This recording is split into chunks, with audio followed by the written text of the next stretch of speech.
Kim Min-jun wiped sweat from his face as he worked in the rice fields. The sun was setting behind the mountains near Seoul, painting the sky orange and pink. He had been working since dawn, but harvest season meant long days. His wife Soo-jin would have dinner ready soon. Then the sky exploded with light. A massive shape screamed overhead, trailing fire and smoke. Min-jun dropped his tools and ran toward his house as the ground shook. The object crashed into the fields 2 kilometers away with a sound like thunder. Black smoke rose into the evening air. "Soo-jin," Min-jun called as he reached his home. His wife appeared in the doorway, their 2 children hiding behind her. "What was that?" she asked, fear in her voice. "I don't know, but we should check if anyone needs help." Other neighbors had the same idea. Lee Hyun-woo, the village doctor, grabbed his medical bag. Park Jong-soo, who owned the next farm, brought flashlights. Within minutes, a dozen villagers were walking toward the crash site. The closer they got, the stranger things became. The crashed object was huge, maybe the size of 3 houses put together. But it was not an airplane. The metal was silver and blue, with strange markings that looked like no language Min-jun had ever seen. Parts of it glowed with soft blue light. "Stay back," Dr. Lee warned. "It might be dangerous." But then they heard sounds from inside. Not mechanical sounds, but voices. Crying. Someone was hurt in there. A section of the ship opened like a flower. Steam poured out, and then they saw them. They were not human. The beings were tall and thin, with blue skin that seemed to shimmer in the evening light. Their eyes were large and dark, like deep pools. They moved carefully, helping each other out of the damaged ship. Some carried children who looked hurt. Others supported elderly beings who could barely walk. Min-jun felt his heart skip, but not from fear. These creatures looked scared, tired, and desperate. Just like people would look after a terrible accident. One of the blue beings approached them slowly. It held up its hands to show it meant no harm. When it spoke, the words were strange. Musical sounds that meant nothing to Min-jun. But then a small device on the being's chest began to glow. When it spoke again, the words came out in Korean. "Please," it said. "We mean no harm. Our ship is broken. Our people are hurt." Dr. Lee stepped forward. "Are you injured?" The blue being looked surprised that a human would ask. "Some of us. Yes. The young ones especially. We crashed because our engines failed." "Where did you come from?" Min-jun asked. The being's large eyes filled with what looked like tears. "Our world is gone. Destroyed by war. We are all that remains of our people. We were trying to find a new home, but our ship broke down. We never meant to come here." Soo-jin pushed past the men. She saw a small blue child crying in its parents' arms, blood on its forehead. Without thinking, she pulled a clean cloth from her pocket and approached them. "May I help?" she asked gently. The blue parent looked shocked but nodded. Soo-jin carefully cleaned the child's wound, while its parent watched in amazement. "You help us," the being with the translator said. "Because you need help," Soo-jin answered simply. More villagers arrived. Someone brought blankets. Mrs. Kim from the store carried bottles of water. Mr. Cho brought his truck to help move the most injured. Dr. Lee looked at the wounded aliens with professional interest. Their blood was blue instead of red. But cuts were cuts. Broken bones were broken bones. He had never treated aliens before, but hurt was hurt. "We need to get them to the clinic," he announced. "The serious cases first." The blue beings could not believe what they were seeing. On every world they had visited, people either ran away in fear or attacked them. But these humans were bringing aid without being asked. "What are you called?" Min-jun asked the one with the translator. "I am Captain Veltar of the Zephyrian refugee fleet." These are my people. He gestured to the 43 beings who had survived the crash. We are the last of our kind. I'm Minjun. This is my village. You are welcome here. Veltar's legs nearly gave out. Welcome. But we are aliens to you. You are people who need help, Sujin said firmly. That makes you our guests. As the evening went on, the villagers worked together to help the Zephyrians. They set up temporary shelters using farm equipment and tarps. They shared their dinner, even though the aliens needed different food. They made space in Dr. Lee's clinic for the wounded. Young Kilana, the ship's science officer, watched all of this with wonder. She had studied many species across the galaxy. Most were either predators or prey. They conquered or they ran. But these humans were doing something she had never seen before. They were helping complete strangers without asking for anything in return. Captain, she said to Veltar in their own language, I don't understand these beings. They could easily capture us while we're weak. They could take our technology. Instead, they give us food and medicine. Veltar watched Minjun teaching a young Zephyrian how to use chopsticks while the alien child giggled.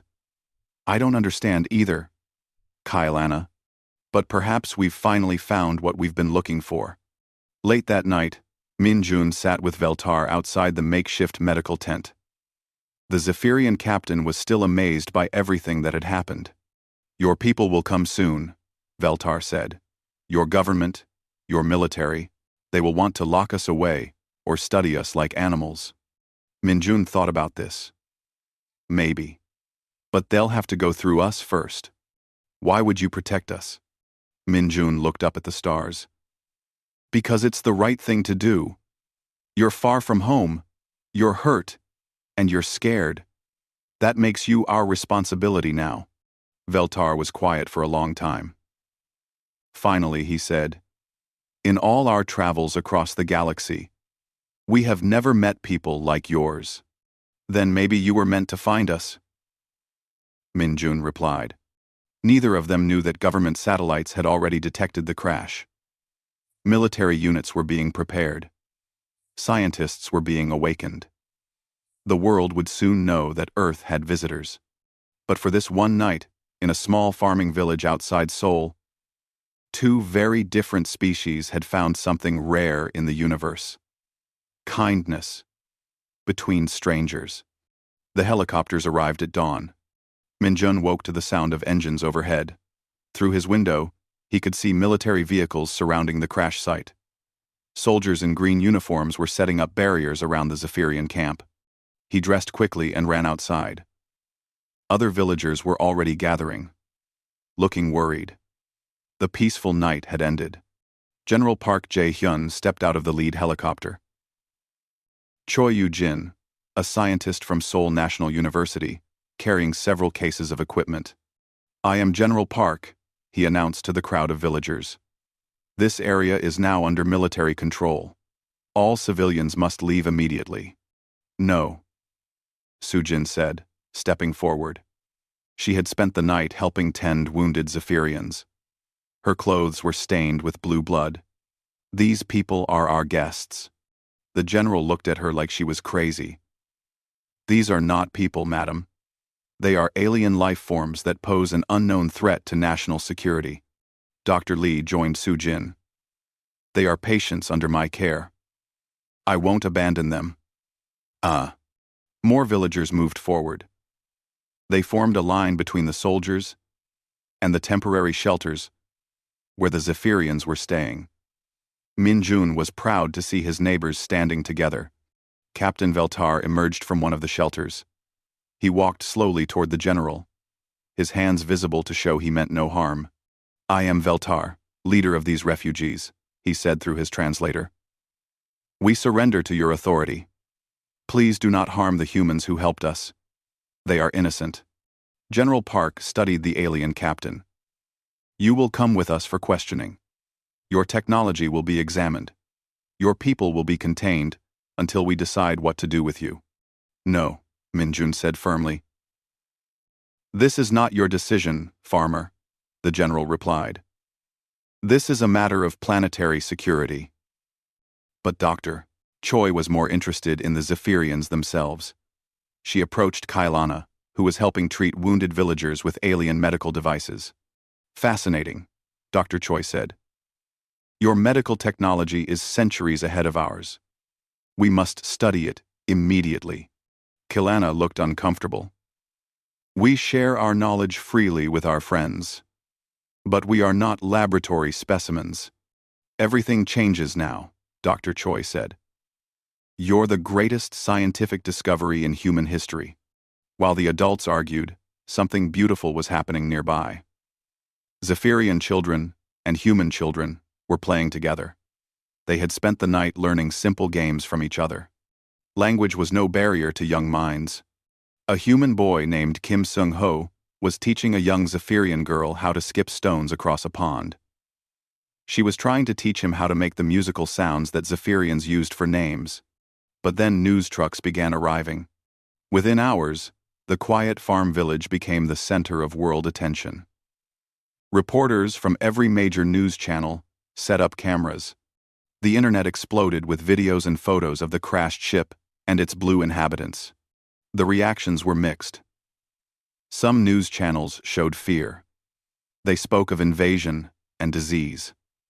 They demanded the aliens be locked away or sent back to space. But other reactions were different.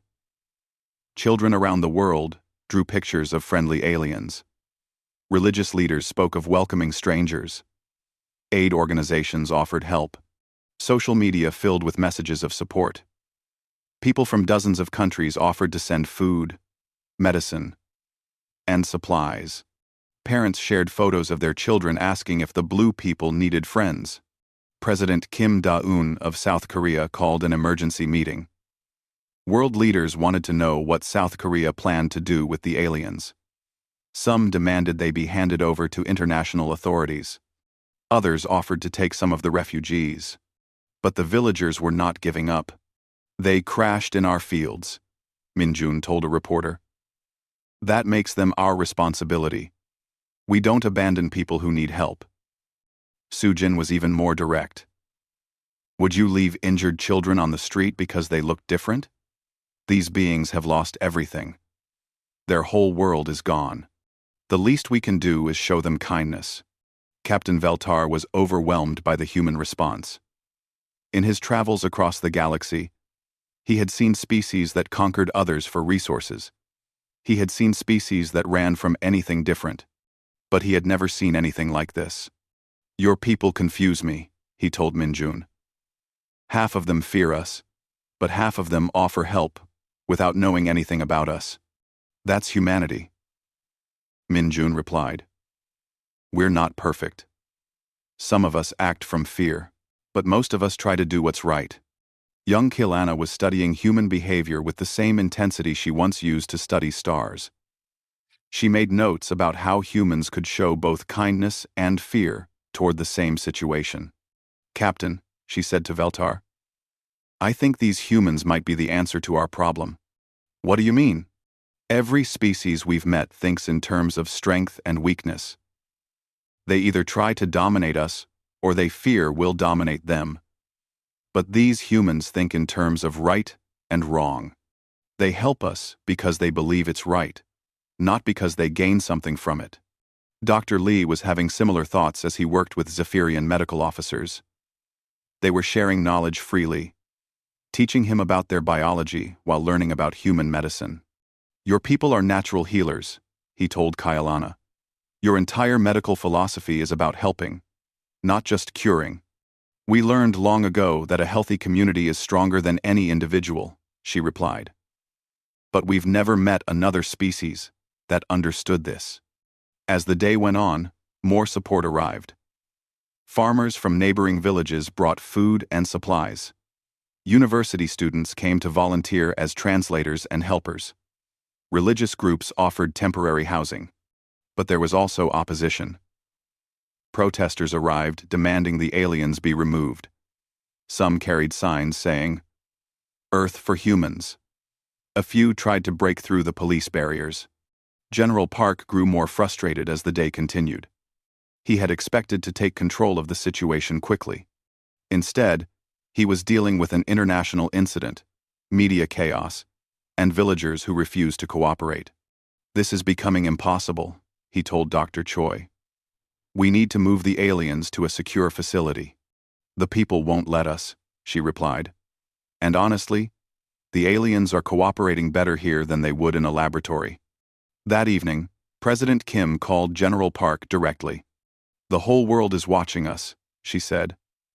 "How we handle this will define South Korea for generations. What do you recommend?" General Park looked out at the camp, where humans and Zephyrians were sharing dinner together. Children of both species were laughing and playing. Adults were learning each other's languages. "I recommend we listen to the farmers, Madam President," he said finally. "They seem to understand something the rest of us missed." "I see." "Trough. I see." Late that night, Min-jun found Captain Veltar standing alone, looking up at the stars. "Do you regret crashing here?" Min-jun asked. Veltar was quiet for a long time. "We have been refugees for 6 months," he said finally. "We stopped at 12 different worlds. Most attacked us on sight. Others refused to let us land. A few allowed us to take on supplies before ordering us to leave immediately. That must have been hard. We began to think there was no place in the galaxy for people like us, people who just wanted to live in peace." Veltar looked at Min-jun. Veltar. "But your people are showing us something we thought was impossible." "What's that?" "That strangers can become family." Min-jun smiled. "You're not strangers anymore, Captain. You're neighbors." 3 weeks after the crash, the temporary camp had grown into something like a small town. Humans and Zephyrians worked together to build better shelters, share meals, and help each other with daily problems. Min-jun walked through the camp early in the morning, checking on everyone. He had somehow become the unofficial leader of the joint community. People came to him with problems, both human and Zephyrian. In the medical tent, Dr. Lee was working with Kyalana to understand Zephyrian biology. They had made amazing discoveries together. Zephyrian medicine could heal wounds in hours instead of days. Their knowledge of plant biology could help solve Earth's food shortage problems. "Look at this," Kyalana said, showing Dr. Lee a scan of human DNA. "Your genetic structure is more adaptable than any species we've encountered." Dr. Lee studied the data. "You mean why some humans help, while others fear?" "Exactly. Most species have fixed behavioral patterns, but humans can choose to be kind or cruel, brave or fearful. It's remarkable." In the children's area, something wonderful was happening. Human and Zephyrian children had created their own mixed language. They used Korean words, Zephyrian musical tones, and hand gestures to communicate perfectly. 8-year-old Kim Sung-ho was teaching his Zephyrian friend Lyra how to play soccer. She was teaching him how to sing the mathematical songs that Zephyrian children used to learn about numbers. "Numbers sound prettier when you sing them," Seung-ho told his mother. Sujin smiled as she watched them play. She had been thinking about something important. "Min-jun," she said to her husband that evening, "I want us to adopt some of the Zephyrian children who lost their parents." Min-jun looked at her carefully. It was a big decision. "Are you sure? They have no one left. We have room in our hearts and our home." They were not the only ones thinking this way. 3 other village families had made similar decisions. The Zephyrians were amazed that humans would treat alien children as their own. But not everyone was happy with how things were developing. A group of protesters had set up camp outside the village. They carried signs demanding that the aliens be removed from Earth. Their leader was a man named Choi Dong-wook, who claimed the aliens were dangerous.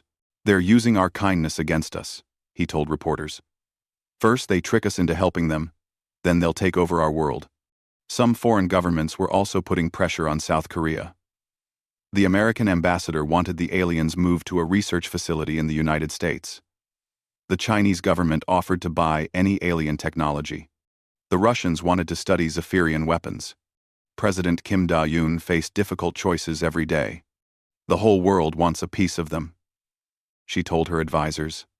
But they're not pieces to be divided up. They're refugees, under our protection. General Park, who had initially wanted to contain the aliens, had changed his mind after spending time in the camp. He saw how the Zephyrians contributed to the community instead of just taking help. "Madam President," he reported, "the aliens are teaching our farmers techniques that could double crop yields. Their medical knowledge could save thousands of human lives. And they're doing this freely, without being forced." Dr. Choi had similar reports. Their technology is incredibly advanced, but they refuse to share weapons or anything that could be used for war. They only want to help with healing, growing food, and clean energy. The Zephyrians had reasons for being so generous. Captain Veltar explained it to Minjun one evening. "Your people saved us when we had nothing to offer in return," Veltar said. "Now we want to give back. It's how we honor the kindness you showed us." But there was something else. The Zephyrians had technology that could help them leave Earth and continue searching for a permanent home. However, they were not using it. "Why don't you repair your ship and continue your journey?" Dr. Lee asked Keelana. She was quiet for a moment. "Because we've found something here we never expected to find." "What's that?" "A home where we're wanted." The integration was not without problems. Some humans worried about jobs and resources. Some Zephyrians missed their old world and struggled with grief. Cultural misunderstandings happened daily, but the community worked together to solve each problem as it came up. They created mixed committees of humans and Zephyrians to handle disputes. They established shared work projects that used everyone's skills. The most beautiful example was the new school they built together. Human teachers worked with Zephyrian educators to create lessons that taught both species about each other. Children learned math using Zephyrian music, science using human experiments, and art that combined both cultures. "The children adapt so easily," noted Mrs. Park, who taught at the new school. To them, having blue classmates is just normal now. But then new problems arrived. Intelligence agencies detected signals from space. More ships were approaching Earth. Some were clearly Zephyrian refugee vessels, but others were different, larger, more aggressive-looking. Captain Veltar's expression grew dark when he saw the scan data. "The hegemony," he said quietly. "They've found us." "Who are the hegemony?" Minjun asked. "The ones who destroyed our world. They hunt down survivors to prevent us from rebuilding elsewhere." Dr. Choi looked at the data with growing alarm. "How long do we have?" 3 days, maybe 4. Veltar replied. "They'll demand you surrender all Zephyrians to them. If you refuse." "What happens if we refuse?" President Kim asked during an emergency video call. Veltar's translator device somehow conveyed the sadness in his voice. "They will destroy your world, rather than let us find sanctuary here." The room fell silent. "We should leave," Veltar said finally. "Take our ship, what's left of it, and try to lead them away from Earth. Your people have shown us more kindness than we deserved. We won't let you suffer for it." But Minjun spoke up immediately. "No, you're not going anywhere. Minjun, you don't understand. The hegemony has weapons that could turn your entire planet into ash. Then we'll fight them together." Veltar stared at the farmer. "You would risk your entire species for a handful of refugees?" Sujin answered for her husband. "They're not refugees anymore, Captain. They're our neighbors, our friends, our family." Around the world, governments held emergency meetings. The question was simple but enormous. Would humanity risk everything to protect 43 alien refugees? The answer came from an unexpected source. Social media exploded with messages of support. Number. Protect Our Neighbors became the most used hashtag in internet history. Children around the world drew pictures of humans and Zephyrians standing together. Religious leaders called for unity across all faiths. A global poll showed that 78% of humans supported protecting the Zephyrians, even if it meant war. President Kim made the announcement that would change galactic history. Earth stands with our Zephyrian friends. We will not abandon people who trusted us with their lives. If the hegemony wants them, they'll have to go through all of humanity first. That night, as humans and Zephyrians worked together to prepare for what might come, Minjun found young Lyra crying. "I'm scared," she told him, in her mixed language of Korean and Zephyrian. "What if the bad people hurt my human family?" Minjun picked up the blue-skinned child and held her close. "Don't worry, little one. Your human family is pretty tough, and your Zephyrian family is here too. Together, we're stronger than any bad people." Above them, the stars looked the same as always. But everything was about to change. The hegemony fleet arrived at the edge of Earth's solar system, like a dark cloud blocking out stars. 50 massive warships, each one larger than a city, took positions around the sun. In the joint human-Zephyrian camp, Captain Veltar stood with Minjun and President Kim as they watched the enemy ships on satellite feeds. "They're not coming closer," Veltar observed. "They're waiting for us to surrender." "How long will they wait?" President Kim asked. "Not long. The hegemony doesn't believe in patience." A communication signal reached Earth an hour later. The voice that spoke was cold and mechanical, translated through hegemony technology. "Humans of Earth. We are the hegemony. We maintain order in this galaxy. You harbor criminals who escaped our justice. Surrender all Zephyrians within 24 hours or face the consequences." President Kim's response was broadcast worldwide and across space. "The people you call criminals are refugees under Earth's protection. We do not abandon our friends." The reply came quickly. "Then you choose destruction. We have destroyed 1,000 worlds for less." Around the globe, humans began to prepare. Military bases activated their defenses. Cities organized evacuation plans. But something else was happening too. In the camp, Zephyrians were doing something they had never done before. They were preparing for war. Kilana worked with human engineers to modify Earth's defense systems. "Our people have always been peaceful," she explained to Dr. Choi. "But we're not helpless. We just never wanted to use weapons before." "Why now?" Dr. Choi asked. "Because for the first time in our history, we have something worth fighting for. We have a home where we're loved." The modifications they made were incredible. Zephyrian shield technology, combined with human missile systems. Alien energy weapons powered by Earth's electrical grids. In 3 days, Earth's defenses became stronger than anything humans had ever imagined. But the most important change was in the people themselves. Minjun watched as his neighbors trained alongside Zephyrian warriors. Farmers learned to use alien energy rifles. Zephyrian children practiced emergency drills with human children. Everyone worked together as one community preparing to defend their shared home. "I never imagined I'd be teaching aliens how to shoot," said Park Jong-soo as he helped a young Zephyrian learn to aim. "I never imagined humans would risk their world for us," replied the alien student. The bond between the species had grown so strong that they fought not as humans and Zephyrians, but as one people with 2 different shapes. Other refugee ships had arrived during the preparation time. 12 more Zephyrian vessels, carrying the last survivors of their race. But they brought disturbing news. "The hegemony has followed our signal across half the galaxy," reported Captain Telmos from the newest ship. "They're not just hunting us anymore. They're making an example. Any world that helps refugees will be destroyed."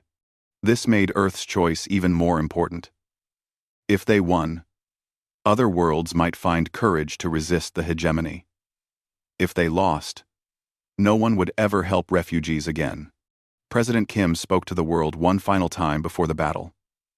"We face an enemy that wants us to choose between safety and compassion. They believe fear is stronger than love. Today, we prove them wrong. The attack began at dawn. Hegemony ships entered Earth's atmosphere like falling meteors. They expected to find a primitive world with weak defenses. Instead, they met something they had never encountered before. Earth's defense grid activated with alien-enhanced power. Shield barriers appeared over major cities, each one protecting millions of people. Missile systems launched projectiles that moved faster than anything humans had built before. But the most shocking thing was the coordination. Human and Zephyrian forces worked together as if they had been allies for centuries. There was no confusion, no hesitation, no distrust. They moved as one mind, with one purpose. In the camp, Min Jun fought beside Captain Veltar, as hegemony ground forces tried to capture the refugee settlement. They protected human and Zephyrian children together, neither thinking about species differences. "Your people amaze me," Veltar said, as they took cover from enemy fire. 3 weeks ago, you had never seen a Zephyrian. Now, you risk your life for our young ones. There are young ones too now, Min Jun replied, firing at an approaching hegemony soldier. In space, the battle was even more intense. Earth's enhanced fleet met the hegemony ships in combat around the moon.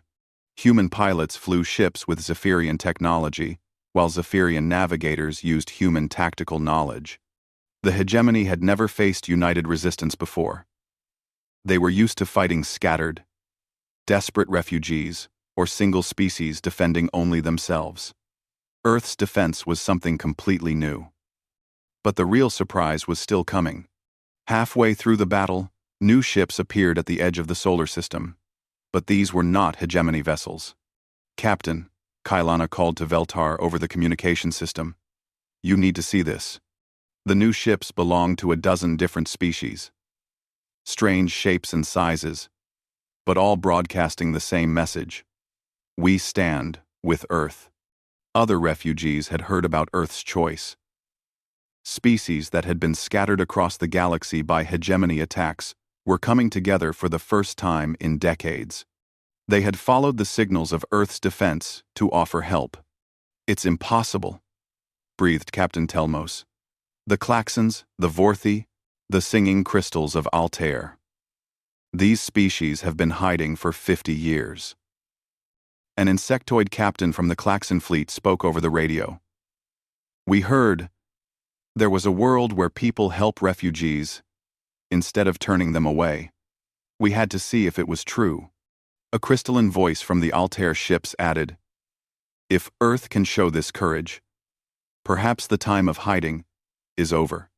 The combined refugee fleet was not as powerful as the hegemony, but they had something the enemy did not understand: unity born from shared hope instead of fear. The battle turned when hegemony ships found themselves surrounded. They had come to destroy one world harboring a few refugees. Instead, they faced an alliance of dozens of species who had finally found something worth fighting for. More importantly, the universe was watching. On thousands of worlds, people saw that the hegemony could be resisted, that refugees could find sanctuary, that compassion was not weakness. The hegemony fleet commander sent a final message.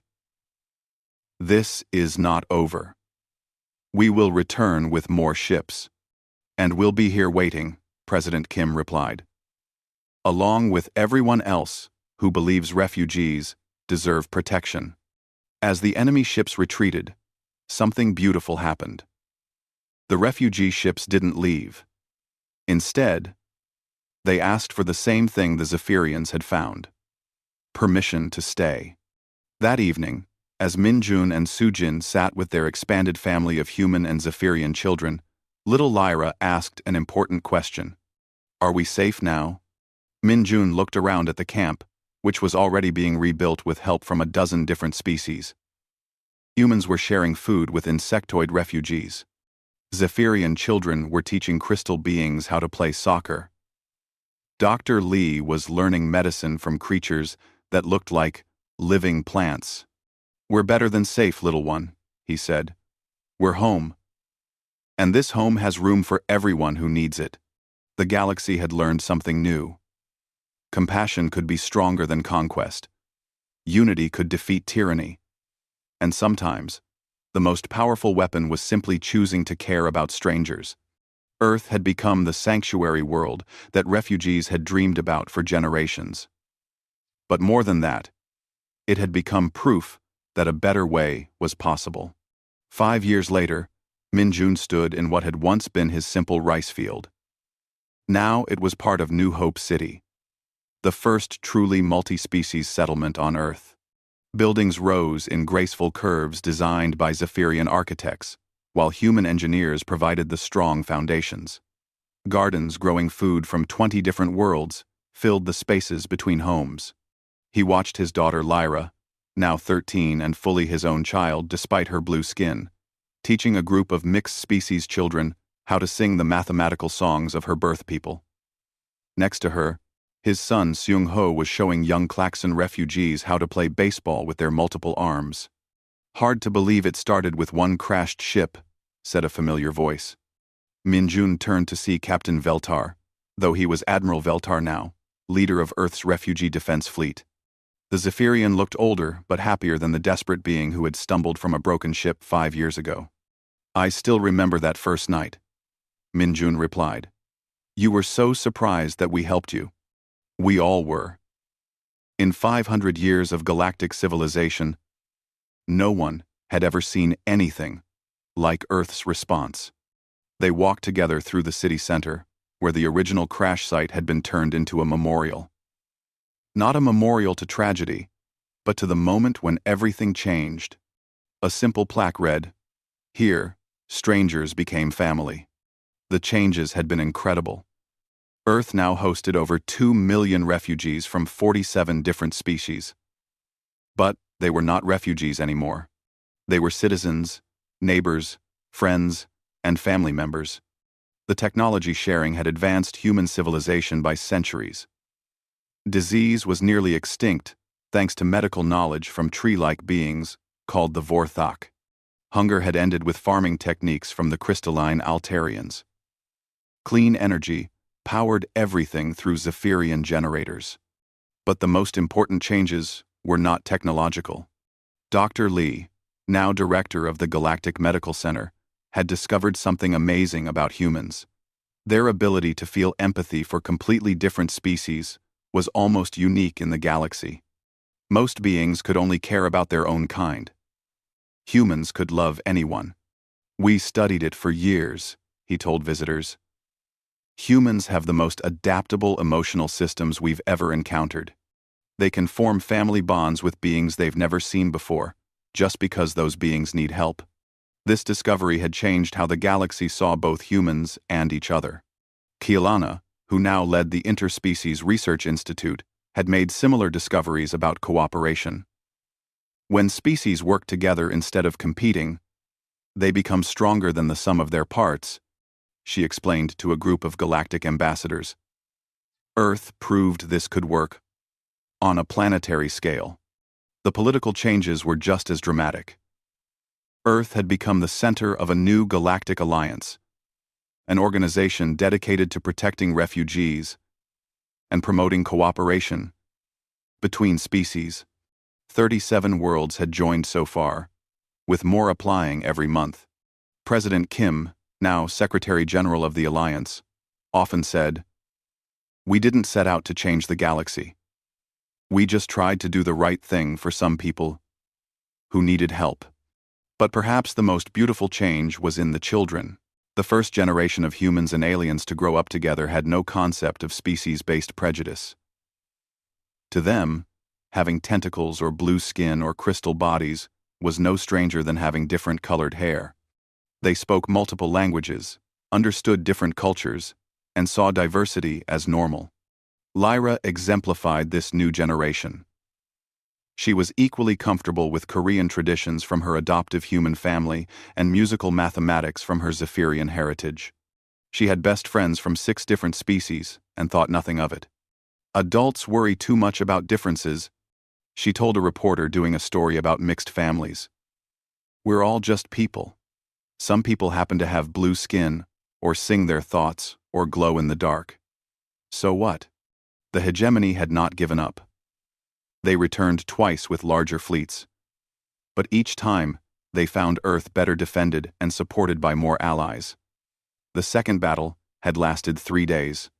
The third had ended in negotiations when half the hegemony fleet switched sides. It turned out that even the hegemony's own soldiers were tired of conquest and destruction. When they saw there was an alternative, many chose to defect. Fear only works when people believe there's no other choice, Admiral Veltar observed.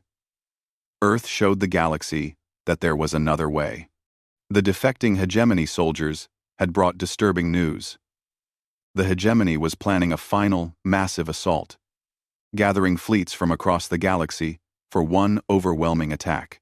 But they also brought something else, proof that the hegemony's control was cracking everywhere. Rebellions had started on dozens of worlds. Species that had been enslaved for generations were fighting back. The idea that refugees could find sanctuary and that cooperation was stronger than conquest was spreading faster than the hegemony could stop it. We started something, Minjun realized as he read the reports. One small act of kindness in a rice field. And now, the whole galaxy is changing. Sujin, who now ran a school for refugee children of all species, understood it better. Kindness is like a virus, she said. Once people see it's possible, they want to spread it to others. The final confrontation was coming, though. Intelligence reports suggested the hegemony was planning to attack within months with the largest fleet in galactic history. They intended to destroy Earth so completely that no one would ever again dare to help refugees. But Earth was ready. The Galactic Alliance now included over 50 worlds and countless refugee populations. The combined fleet was smaller than what the hegemony could bring, but it had something the enemy lacked: people fighting to protect their homes and families. More importantly, the galaxy was no longer watching passively. On thousands of worlds, people were preparing to rise up when the final battle began. The hegemony would face rebellions everywhere at once. Minjun stood with his family on the anniversary of that first crash, looking up at stars that now held promise instead of danger. Lyra leaned against his shoulder while Seung-ho played with his adopted Klaxon sister. "Do you think we'll win?" Lyra asked. Minjun thought about everything that had changed. 5 years ago, he had been a simple farmer who helped some strangers because it seemed like the right thing to do. Now he was part of a galactic revolution that had started with that simple choice. "We've already won," he said finally. "The hegemony might have bigger ships or more weapons, but we have something they'll never understand." Quote, "What's that?" Seung-ho asked. "We have each other. All of us. From every world, every species, every walk of life. We're not fighting for conquest or control. We're fighting to protect our family. And our family includes everyone who needs a home." Above them, the stars twinkled with the lights of ships from dozens of worlds, all working together to build something new. The age of conquest was ending. The age of cooperation had begun. And it had all started when a farmer named Kim Min-jun decided to help some strangers who had fallen from the sky. In the distance, children of 20 different species were playing together, laughing in languages that mixed musical tones, clicking sounds, and human words. They were the future. A generation that saw the universe not as something to be conquered, but as a home to be shared. The hegemony could bring all the ships they wanted.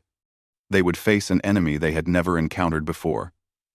An entire galaxy, united by the simple belief that everyone deserved kindness, safety, and a place to call home. The refugees had fallen to Earth by accident. But what happened next had been pure choice. The choice to respond with compassion instead of fear. And that choice had changed everything.